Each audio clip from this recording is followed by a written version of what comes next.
Yeah, welcome to Ofosu African channel. And like I said earlier, now this page, Ofosu African channel, even the African tells you that we are more oriented towards Pan-Africanism, and we talk about issues of Africa, the African religion, and so we stand for Pan-Africanism, and then we also stand for the trip to Libya, the adventure on the Sahara Desert, our experience in Ghats, Baragat, Tripoli, Benghazi, Algiers. I mean, these are the narrations we are giving you. And so I wish you follow us, you like the page, you share, and then you subscribe. Let our videos reach far. And so now, after the dream, now I was in my room. I mean, a week after.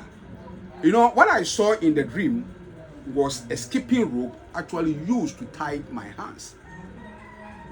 And so I was in my room.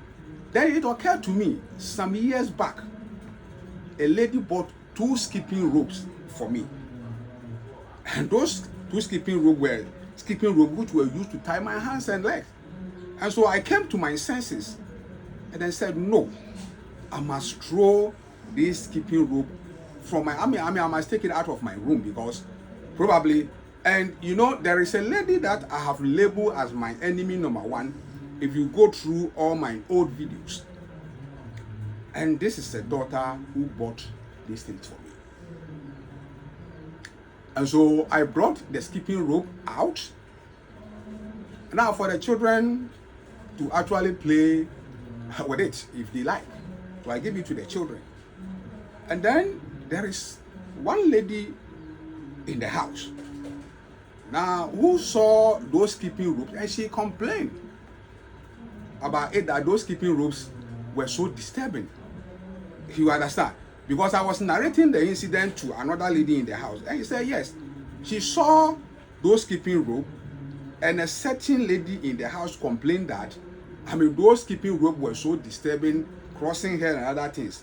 And so she took those skipping rope to the refuse dump and burnt them. Well, as to whatever eyes that woman has, and then she was able to actually see that those skipping rope were so disturbing. Well, for that one, I don't know. And so she said those skipping ropes were so disturbing, and so she decided to burn those skipping ropes. You understand? So, whoever is listening to me, followers, you may be living at certain places now, or probably per your education and orientation, you may not believe in spiritism. But let me tell you, now I have made a whole lot of argument that witchcraft doesn't exist. I have made a whole lot of argument that spiritism doesn't exist. You know, I was using my 5 senses, Western orientation, and my level of education. But now I have come to a firm conclusion that spirits exist. And if you are not careful, now you can't be destroyed by spiritism. You understand? And so for me, I will advise. Now, if in life, if you are struggling in life, now you've done all your best, please, and things are not moving on well, now you should actually check the other side of it. You understand? You must seek spiritual solution to your problems, because life is not as you think. But then, I'm going to narrate another story now, which actually was a real thing that happened. You understand? But you may think it's just a formulation of a story. No, but it is a true life story, something which happened in my next episode. But I would like you to share the link. Now, subscribe to the page, and then you like the page, and let this page move forward, because we have a lot of stories to tell you. I'm telling you, we have a lot of narrations for you. So just watch me in my next episode.